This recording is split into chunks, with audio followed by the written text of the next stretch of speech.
काजल की मां नीमा काजल को उसके बचपन में ही हमेशा के लिए छोड़कर इस दुनिया से चली गई थी, जिसके बाद काजल के जीवन में मां की कमी को पूरा करने के लिए काजल के पिता सतीश ने वंधु नाम की औरत से दूसरी शादी कर ली। वंधु एक बांझ थी। सतीश से शादी करने के बाद वंधु को मां कहलाने का हक तो मिल गया था, पर वो कभी काजल को दिल से अपना नहीं पाई। ऐसे ही एक दिन जब काजल अपने कॉलेज जाने के लिए रेडी होती है, तब माँ, कहाँ है आप? माँ, आप अभी तक सो रही हैं। मुझे कॉलेज जाने के लिए देरी हो रही है। आपने नाश्ता भी नहीं बनाया। कितनी बार कहा है कि मैं तेरी सौतेली माँ हूँ, सगी नहीं। अरे नहीं बनाया तो खुद बना ले, और अगर एक दिन खाना भी नहीं खाएगी तो कौन सा आफत आ जाएगी तुझे। पर माँ, परवर कुछ नहीं, समझ आ गई? जा जाकर खुद बना ले, या ऐसे ही चले जा। मुझे परेशान मत कर, सोने दे। सुबह की नींद खराब कर दी। इतना कहकर वंधु करवट बदलकर सो जाती है। काजल दुखी मन से वहाँ से चली जाती है और रसोई में जाकर नाश्ता बनाने लगती है और खुद से कहती है, पता नहीं माँ हमेशा मुझसे ऐसे रूखे स्वर में बात क्यों करती है। मैं तो उनकी सारी बातें मानती हूँ, उनको अपनी सगी माँ से भी बढ़कर मानती हूँ, फिर भी वो मुझसे ऐसे उखड़ी उखड़ी रहती है। भगवान, आपने मुझसे मेरी माँ को तो छीन लिया, और जो सौतेली माँ मिली वो भी मुझे प्यार नहीं करती। ऐसे ही नाश्ता बनाने के बाद काजल उसे बिना खाए ही कॉलेज चली जाती है। वक्त गुजरता है, पर वंधु के स्वभाव में बदलाव नहीं आता। ऐसे ही एक दिन सतीश हाथों में राहुल की फोटो लिए हॉल में बैठी हुई वंधु और काजल के पास आकर कहता है, काजल बेटा देख, तेरे लिए इस लड़के का रिश्ता आया है। लड़का बड़े खानदान का है और अच्छा कमाता भी है। तुझे पसंद है तो बात आगे बढ़ाएं। अरे इससे क्या पूछना, इसके लिए कौन सा रिश्ता सही है और कौन सा नहीं, उसका फैसला तो हम करेंगे ना कि ये। लाओ मुझे दिखाओ। हाँ ठीक है लड़का, बुला लो इसको घर।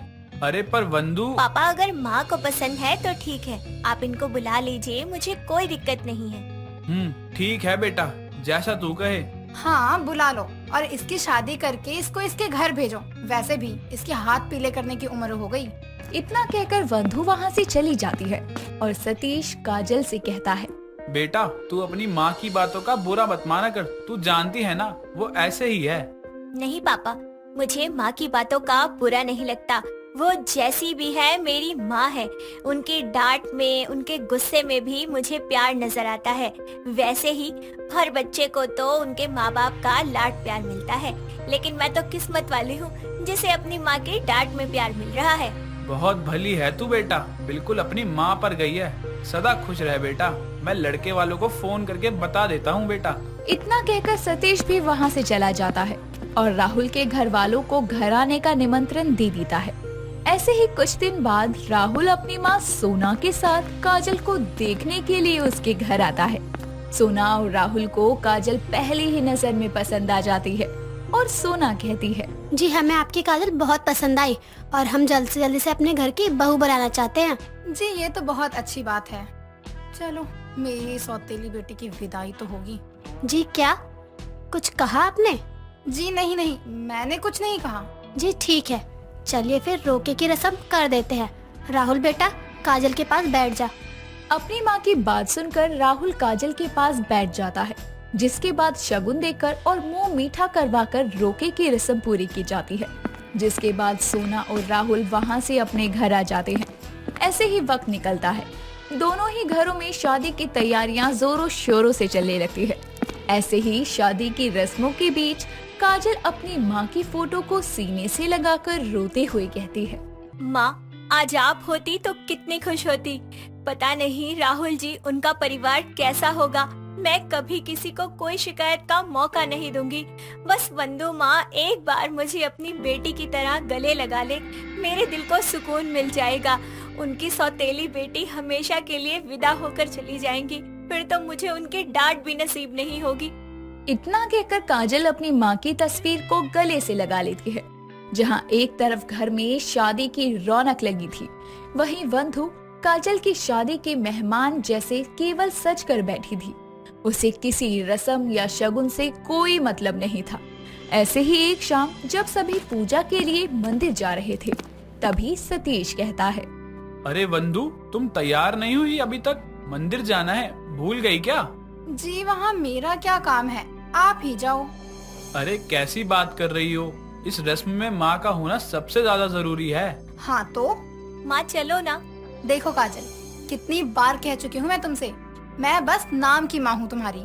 हकीकत में तुम्हारी माँ मर चुकी है और बस मैं तुम्हारी सौतेली माँ ही हूँ। और रही बात पूजा की, तो मेरी जगह तुम्हारी कोई मौसी कर देगी रस्म। वैसे भी मौसी माँ जैसी होती है। वंदू, पागल हो गई हो क्या? क्या बोले जा रही हो? जब काजल की माँ तुम हो तो तुम ही जाओगी ना। अरे एक दिन ही है हमारी बेटी बस यहाँ, कल तो वो भी विदा होकर चली जाएगी। हमारी नहीं, आपकी बेटी। और मेरी सौतेली बेटी की सिर्फ विदाई होगी, इससे ज्यादा कुछ नहीं। ना मुझे इसकी शादी से कोई खुशी है, ना इसकी शादी की रस्मों में शामिल होने की कोई दिलचस्पी। इतना कहकर वंदु पैर धमकाती हुई वहाँ से चली जाती है। ये देखकर काजल का मन दुखी हो जाता है। सभी लोग पूजा के लिए मंदिर चले जाते हैं। ऐसे ही शादी का दिन आता है और सतीश हाथों में शादी का जोड़ा लिए वंदु के पास आकर कहता है, वंदू, लो काजल को शादी का जोड़ा दे दो, साथ ही उसको अपना आशीर्वाद और प्यार भी दे दो। उसे इस वक्त अपनी माँ की बहुत जरूरत है। देखिए, मैंने आपसे कितनी बार कहा है कि मैं काजल की माँ नहीं हूँ, मैं इसकी सौतेली माँ हूँ। देखो वंदू, मैं जानता हूँ कि आज तक तुमने काजल को कभी अपनी बेटी नहीं माना, पर एक बार सोच कर देखो, वो बच्ची कभी तुमसे शिकायत नहीं करती, हमेशा तुम्हारी डांट में ही तुम्हारा प्यार तलाशती है। क्या ये सही है? देखिए, आप सब मुझे यूँ इमोशनल अत्याचार में मत फंसाओ। मैं सब जानती हूँ कि मैं एक बांझ हूँ। मैं कितना भी कुछ कर लूँ, पर लोगों की नजरों में मैं सौतेली ही रह जाऊंगी। वंदू, तुम लोगों का क्या सोचती हो? काजल रोती रहती थी, पर कभी तुमने उसे गले नहीं लगाया। हमेशा उसने तुम्हारे कपड़ों में ही तुम्हारी खुशबू के एहसासों को तलाशा है। वो बच्ची बस तुमसे प्यार चाहती है। एक बार उसे गले लगा कर देखो, ये जो सौतेलेपन का भाव तुम्हारे मन में भरा है वो मिट जाएगा। सतीश की बात सुनकर वंदु काजल की शादी का जोड़ा उठाकर उसके कमरे में जाती है, जहां काजल वंदु की साड़ी को गले से लगाकर रो रही थी। ये देखकर वंदु का दिल भर आता है और वो कहती है, काजल बेटा, मुझे माफ कर दे। मैंने आज तक तेरे प्यार को कभी समझा ही नहीं। बेटा, मेरे बांझ होने पर लोगों ने मुझे इतने ताने दिए कि दुनियादारी से और रिश्तों से मेरा मन भर गया और मैं तुझे कभी दिल से अपना ही नहीं पाई। पर आज तेरी माँ तुझे अपने हाथों से तैयार करेगी। वंदु की बात सुनकर काजल के रोते हुए चेहरे पर एक प्यारी सी मुस्कान आती है, जिसके बाद वंदु काजल को उसकी शादी के लिए तैयार करती है और उसे मंडप पर ले जाती है, जहां दूल्हा बना हुआ राहुल उसका इंतजार कर रहा था। पंडित की कहे अनुसार वंदु और सतीश मिलकर काजल का कन्यादान करते हैं। सभी रस्मों रिवाजों को पूरा करने के बाद राहुल और काजल की शादी हो जाती है और विदाई के समय वंदु काजल को गले से लगाकर कहती है, काजल, मेरी बच्ची, कभी ये मत सोचना कि आज से तेरा मायका पराया घर हो गया। बेटी, तेरी माँ हमेशा ही यहाँ रहेगी। तुझे जब भी आना होगा तो खुशी खुशी आना। इतने वक्त तो मैं तेरी कदर समझ ना सकी, पर अब मैं समझ गई हूँ कि आज सौतेली बेटी नहीं बल्कि मेरी खुद की बेटी की विदाई है। मेरी लाडो, हमेशा खुश रहना तू। अपनी माँ की बात सुनकर काजल खुशी से उसके गले मिलती है, जिसके बाद काजल विदा होकर राहुल के साथ अपने ससुराल चली जाती है। विक्की अपनी पत्नी सोनिया से बहुत प्यार करता था। अपनी बीवी के लिए करना तो बहुत कुछ चाहता था, लेकिन जॉब ना होने की वजह से वो अपने मन से कुछ कर नहीं पाता था। ऐसे ही एक दिन विक्की अपनी बीवी को ऑफिस खाना देकर घर वापस आता है। तभी सोनिया की सहेली उससे कहती है, यार, मैं और तू कितने सालों से एक दूसरे को जानते हैं, लेकिन तू कैसे सब कुछ संभालती है? बिना जॉब वाला पति, घर के खर्च, गुस्सा नहीं आता तुझे? नहीं, मुझे गुस्सा नहीं आता, क्योंकि तुझे पता है मैंने अपने पति को कैसे पाया है। वैसे भी तू तो जानती है कि विक्की मुझसे कितना प्यार करता है। हाँ, सब जानती हूँ। मुझे ये बता, प्यार से तुम दोनों का पेट भर जाता है जो विक्की को काम भी नहीं करने देती है कहीं पर? मैंने उसे कभी नहीं कहा कि वो कोई जॉब ना करे। मैं तो चाहती हूँ कि वो भी काम करे और हम दोनों को आसान हो घर चलाने में। अगर वो खुद नहीं करता तो मैं क्या करूँ, बता? छोड़ क्यों नहीं देती अपने सो कोल्ड हस्बैंड को? मैं तेरी जगह होती ना तो कब का उस बेकार से इंसान को छोड़कर अलग हो जाती। मैं बहुत प्यार करती हूँ विक्की से, इसलिए मैं उसे छोड़ नहीं सकती। छोड़ना अब, क्या मेरे पति की बुराई कर रही है? मुझे समझ नहीं आता आखिर तेरी क्या दुश्मनी है मेरे पति के साथ? जब भी उन्हें देखती है बस बुराई ही करती है। ऋषिका जब जब विक्की को देखती तभी वो सोनिया को भड़काने लग जाती। आपको बता दूं, ऋषिका और सोनिया ने एक साथ कॉलेज पास किया था और जिस टाइम विक्की ने सोनिया को प्रपोज किया था, ऋषिका भी विक्की को प्रपोज करना चाहती थी। बस इसी बात के लिए ऋषिका सोनिया से बहुत जलती थी। कुछ दिनों बाद विक्की सोनिया से कहता है, मैं कुछ पूछना चाहता हूँ, तुम मुझे साफ साफ जवाब देना। देखो, मुझे बुरा नहीं लगेगा, लेकिन मुझे साफ साफ जवाब चाहिए। अरे हाँ, पूछो ना जो पूछना है। वैसे भी अगर तुम मुझसे सवाल नहीं करोगे तो और किससे करोगे? पूछो, मैं तुम्हें सच बताऊंगी।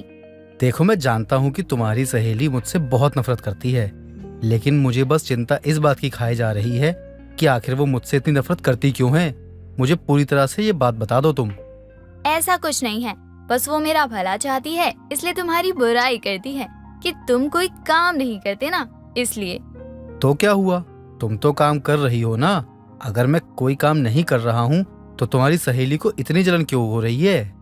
ऐसा करो, तुम कल ऑफिस आकर ना उससे खुद ही पूछ लो कि वो क्यों तुमसे इतना नफरत करती है। आखिर क्या बात है नफरत की, तुम ना कल उससे ही पूछ लेना। अब मुझे कैसे पता होगा किसके मन में क्या चल रहा है? सोनिया की बात सुनकर विक्की अगले दिन ऋषिका को ऑफिस के बाहर ही उसका रास्ता रोकते हुए उससे सवाल करता है। तभी ऋषिका बोलती है, मुझे तुमसे कोई बात नहीं करनी, हट जाओ मेरे सामने से, वरना मैं तुम्हारी बीबी को सब बता दूंगी। उसी ने मुझे भेजा तुमसे बात करने के लिए, वरना मेरी इतनी हिम्मत नहीं है कि मैं तुमसे आकर डायरेक्ट बात कर सकूं। छी, अपनी बीबी से कितना डरते हो तुम? मुझे नहीं लगता था कि तुम अपनी बीबी से इतना डरोगे। मैं तो तुम्हें बहुत हिम्मत वाला समझती थी। हाँ, मैं हूँ, लेकिन क्या करूँ, बीवी के पैसों में ऐश करता हूँ ना, इसलिए डरता हूँ। मुझे अगर कहीं जॉब मिल जाए तो बस बात ही खत्म हो जाए। ठीक है, मैं तुम्हें पैसे दूंगी, लेकिन तुम्हें मेरा बनकर हमेशा रहना पड़ेगा। जिस दिन मुझे पता चला ना कि मेरे नहीं हो तुम, उस दिन मैं तुम्हारा जीना मुश्किल कर दूंगी। बस अब तुम्हें अपनी बीवी से डरने की कोई जरूरत नहीं है, जब तक मैं तुम्हारे साथ हूँ। लेकिन तुम मुझे पैसे क्यों दोगी? वैसे भी मुझे अगर जॉब मिल गया तो मुझे किसी भी चीज का डर नहीं होगा। नहीं, मैंने कहा ना कि तुमको काम करने की कोई जरूरत नहीं है। मैं दिया करूंगी तुम्हें पैसे, जब चाहिए जितने चाहिए मुझसे कहना, पैसा मिल जाएगा। विक्की सब समझ रहा था, लेकिन एड़ा बनकर पेड़ा खा रहा था। जैसे ही विक्की ऋषिका की बात मान लेता है, तभी ऋषिका उसके हाथों में कुछ पैसे देती है और अंदर जाकर मन ही मन सोनिया को देखकर बोलती है, बेचारी सोनिया, अब तो इसका पति मेरा हो गया। अब तक एक ही एक्सक्यूजेस देती फिरेगी अपने पति की।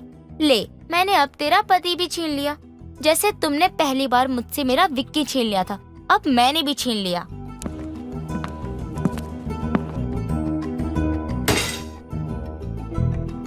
क्या बात है ऋषिका, कब से आवाज लगा रही हूँ और तू है कि तब से मुस्कुराए जा रही है। तेरे कान तक आवाज नहीं आ रही थी क्या? हद है। क्या हुआ, कोई बात हो गई क्या घर में? मेरी मदद चाहिए तो बता देना मुझे। आज मेरे पति तुझसे मिलने आने वाले थे। मिले क्या तुझसे? क्या बोला उन्होंने? देख, मैं एक बात कहूँ, प्लीज मेरे पति की बातों का ना बुरा मत मानना। अरे कोई बात नहीं, वैसे अपने पति को तूने बहुत डरा रखा है। बहुत बढ़िया, काश ऐसा पति मुझे भी मिल जाता तो मैं भी उससे बहुत प्यार करती। अरे क्या बात है, ऐसा क्या जादू कर दिया मेरे पति ने तेरे ऊपर?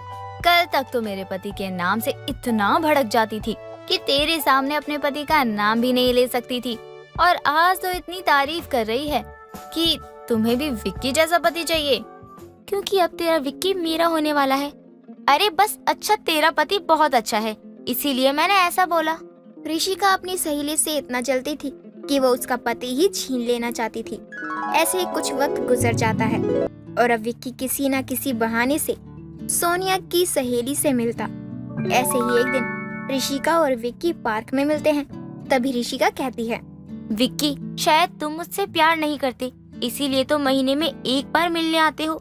देखो ना, मुझसे ज्यादा तो तुम्हारी बीबी खुश नसीब है जो हर पल तुम्हारे साथ तो रहती है। तो तुम क्या चाहती हो, मैं तुम्हारे साथ रहा करूं क्या, या तुम्हें अपने घर ले चलूं? तुम्हें तो पता ही है जान, मैं कितना मजबूर हूँ, और फिर तुम मेरी ही बीवी की सहेली हो और हम दोनों की सेटिंग हो रखी है। तो क्या हुआ, मैं भी तुम्हें कब से पसंद करती थी। कभी मैंने कुछ कहा क्या तुम्हारी बीबी को? नहीं ना। लेकिन मेरा कभी कभी मन करता है उस डायन की जान ले लूं, फिर खुद को शांत करते हुए उसके सामने मुस्कुरा देती हूँ। जान, तुम उसे खाना देने मत आया करो, मुझे बिल्कुल अच्छा नहीं लगता। अरे जान, मैं तो बस अब सिर्फ तुम्हें देखने के बहाने खाना लेकर आया करता हूँ। किसी बहाने तुम्हें देख लूं, बस यूं ही मेरा मन में रहता है। ओ मेरी जान, इतना प्यार करते हो मुझसे। काश तुम्हारी शादी मुझसे हुई होती, तब तो मैं तुम्हें कितना प्यार करती। एक काम भी नहीं करना पड़ता तुम्हें। ये लो बेबी, मेरी तरफ से तुम्हारे लिए एक छोटा सा तोहफा। महंगा तोहफा तो नहीं दे सकता था, इसलिए सस्ती सी अंगूठी दे रहा हूँ। अगर पसंद आए तो रख लेना, वरना फेंक देना।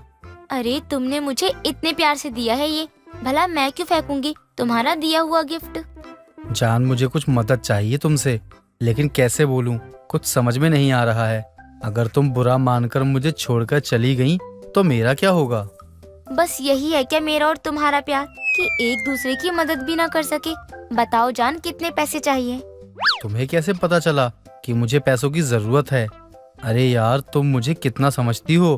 काश तुमसे मेरी शादी हुई होती।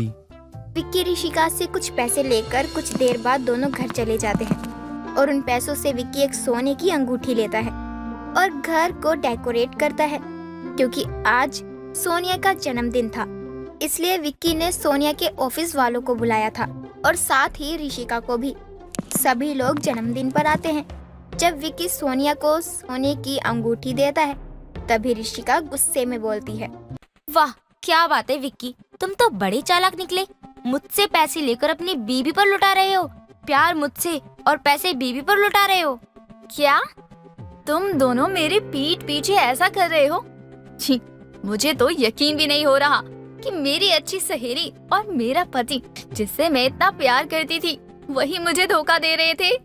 नहीं सोनिया, मैं तुम्हारे अलावा किसी और से प्यार नहीं करता। मैं तो बस कुछ पैसों के लिए नाटक कर रहा था, ताकि तुम्हारा जन्मदिन अच्छे से मना सकूं। अच्छा, मतलब तुम्हें मैं ही मिल गई लूटने के लिए? वाह क्या बात है, मुझे कुछ नहीं पता। मुझे मेरे सारे पैसे वापस चाहिए। ऋषिका, तुम्हें शर्म नहीं आती ना, एक शादीशुदा इंसान से प्यार करते हुए? और हाँ, तुम्हारे पैसे मैं दे दूंगी, पैसे दे सकती हूँ, लेकिन पति नहीं। अब यहाँ से दफा हो जाओ। और विक्की, दोबारा ऐसा किया तो माफ नहीं करूँगी। विक्की सोनिया से माफी मांगता है अपनी की गई गलती की। ऋषिका वहाँ से चली जाती है। ऋषिका अब ऑफिस तो जाती है, लेकिन सोनिया से बात नहीं करती। तो वहीं विक्की पहले की तरह सोनिया के लिए खाना लेकर आता है। दोनों वहीं एक साथ बैठकर खाना भी खाया करते थे। सरला ने अपने बेटे कमल की नई शादी की थी और जब से सरला की बहू निशा उसके घर आई थी, वो एक काम नहीं कर रही थी। सरला भी कुछ दिन इसीलिए अपनी बहू को कुछ नहीं कहती, क्योंकि अब करना तो उसे ही सारा काम था। लेकिन शादी के एक सप्ताह बीत जाने के बाद, अरे बहू, अच्छा हुआ तू बिना उठाए ही उठ गई। वो क्या है ना कि आज तेरी पहली रसोई है, तो जा नहा ले और अपनी पहली रसोई की तैयारी कर ले। क्या माँ जी, आज मेरी पहली रसोई है, लेकिन मैं तो किचन में ना जाने कितनी बार जा चुकी हूँ। अरे तो खाना तो बनाने नहीं गई ना तू किचन में, सिर्फ और सिर्फ खाने गई है। लेकिन इससे सिर्फ बातें बनवा लो। अरे मेरा तो काम करने का मन ही नहीं हो रहा है। अब ऐसा क्या बहाना बनाऊं कि सांप भी ना मरे और लाठी भी ना टूटे। अब जा भी जाकर नहा ले, यहाँ खड़ी होकर मेरा मुंह मत देख। आज से 7 दिन पहले तू नई थी, अब तुझे कोई देखने नहीं आ रहा, नहीं पूछने। चल काम पर लग जा। वैसे ससुराल के बारे में तो तूने अपनी दादी माँ से सुना ही होगा। बस अब शुरू होने वाला है तेरा सास बहू और साजिश का नया एपिसोड। निशा अपनी सास की ये बात गौर से सुन रही थी, लेकिन वो उस वक्त नहाने तो चली जाती है, लेकिन नहाने के बाद पेट पर हाथ रखे सो रही होती है। क्या बात है, अभी तक मुझे किचन में किसी बर्तन की आवाज नहीं आई, न ही खाने की खुशबू आ रही है। आखिर ये गई कहाँ? अरे रे, मेरे तो करम ही फूट गए तेरी जैसी काम कोड़ी निकम्मी बहू पाकर। मैंने तुझे क्या कहा था कि नहाकर तू अपनी रसोई की पहली रस्म को पूरी करेगी, लेकिन नहीं, तुझे तो नहाना ही नहीं है, यहाँ लेटी पड़ी हुई है तू। माँ जी क्या बताऊं, मैं कोई बहाना नहीं बना रही हूँ। मैं अभी नहाने गई तो पता चला मेरे वो वाले दिन शुरू हो गए हैं। कौन से दिन की बात कर रहे तू? कौन से दिन शुरू हो गए तेरे? तू कहना क्या चाहती है? वो दिन मतलब तू पहले से शादीशुदा है और ये रसोई की रस्म या ससुराल दोबारा देख रही है? अरे माँ जी, क्या आप भी इतनी सी बात नहीं समझ सकती? मुझे पीरियड्स हो रहे हैं। राम रे राम, ये तो तुझे पहले ही बताना चाहिए था ना, ताकि खाने में इतना लेट नहीं होता मुझे। वो माँ जी, मुझे पहले से पता भी नहीं था कि मेरे साथ ऐसा कुछ होने वाला है। निशा की सास को जब निशा की इस बीमारी के बारे में पता चलता है तो वो खुद से किचन में जाकर खाना बनाती है और दोपहर को सुबह का खाना खा रही होती है। अरे सरला, ये मैं क्या देख रही हूँ? तू इतने टाइम में खाना खा रही है? अरे विमला बैठ, अब तुझसे क्या ही छुपाना। तुझे तो पता है कि मैं कभी दोपहर को खाना नहीं खाती, लेकिन आज तो मुझे सुबह का खाना नसीब ही नहीं हुआ है। क्यों? कहाँ है तेरी बहू? मायके भेज दिया क्या बहू को? और ये घर इतना फैला कर क्यों रखा है? अरे विमला क्या बताऊं, कहने को तो मेरे घर में बहू आई है, लेकिन उसके हिस्से का काम भी मुझे ही करना पड़ रहा है। क्यों? तेरी बहू की हाथों की मेहंदी अब तक नहीं उतरी क्या? अरे मुझे तो उस पर अब शक नहीं, यकीन हो गया है कि वो एक नंबर की निकम्मी है, किसी काम की औरत नहीं है ये विमला। अरे ऐसा क्या कर दिया तेरी बहू ने तेरे साथ? मुझे तो ये समझ नहीं आ रहा है। देख, अगर ये काम को लेकर बहाना बना रही है तो तू भी अपना काम करके छोड़ दे। किसी काम में गलती कर रही है तो उस काम को उससे बार बार करने को कह, खुद ही ये सुधर जाएगी। विमला का काम था सरला की कान भरना। वो विमला कर चुकी थी, लेकिन अब देर शाम सरला भी अपनी बहू को 10 काम बता देती है। माँ जी, आप ये सब काम मुझसे क्यों करवा रही हैं? मैंने आपको क्या कहा था कि मुझसे आज कुछ नहीं होगा। बहू, खाना मैं बना रही हूँ, तुझे बर्तन धोने हैं तो सबको खाना दे दे, और ये सब तू ही करेगी। माँ जी को अब मैं कैसे पागल बनाऊं? इस बार तो वो मेरी एक भी बात नहीं सुन रही है। अब क्या करूं?